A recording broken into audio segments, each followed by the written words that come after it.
l'atelier de menuiserie, vous pouvez découvrir tout un ensemble de machines, donc des scieries, des scies, chaînes, des raboteuses, des toupis, des étaux limeurs dans la partie plus qui concerne le travail du métal, également tout un matériel et un outillage qui concerne la fonderie, et également des modèles en bois. Alors toutes ces machines ont un rapport direct avec l'activité minière, et aussi par rapport aux maisons, on devait fournir la maison en matériel comme les portes, les châssis qui sont en fonte, et donc ici on fabriquait tout comme en un circuit fermé.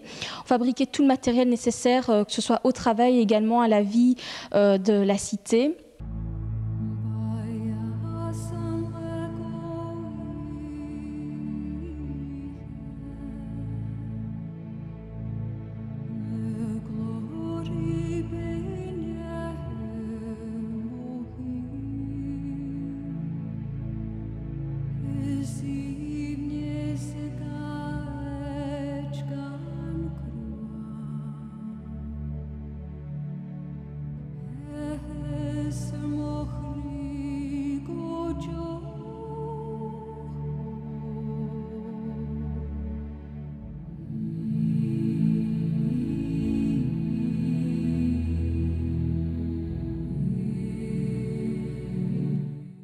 Dans un premier temps, on a utilisé ce qu'on appelait des rivelaines, donc jusqu'au 19e et début du 20e siècle.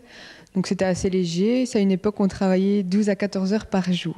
Donc c'était utilisé pour l'abattage du charbon dans les veines, dans les tailles, qui mesuraient en général entre 40 et 80 cm. Et puis par après, donc au début du 20e siècle, on a utilisé les marteaux-piqueurs, qui étaient beaucoup plus lourds, qui pesaient plus ou moins entre 12 et 15 kilos. À une époque, on travaillait 8 heures par jour. Le grand bacron, en fait, c'est ce qu'on appelle un cufa.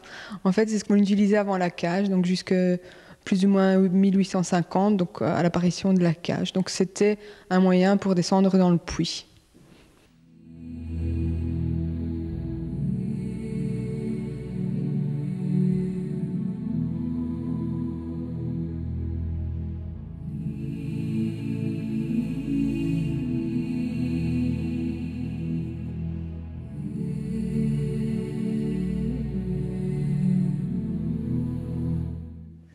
Quand on commande un ouvrier avec moi, on descend, on va à nos places, on attend qu'il arrive dedans. Et après, il dit au 100 mètres qu'il vous fait, et on appuie tout le bois, tout. Et après, je commence.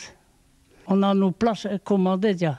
Puis on descend plus tôt, il marque le choc, tout ça. Il a 20 mètres à faire, et quand on a le carbone, l'autre a tout là pour travailler avec le scoop. Et tout ça, et après, le bois descend dans le tôle. On prend le bois, on met dans un côté pour boiser après. Hein?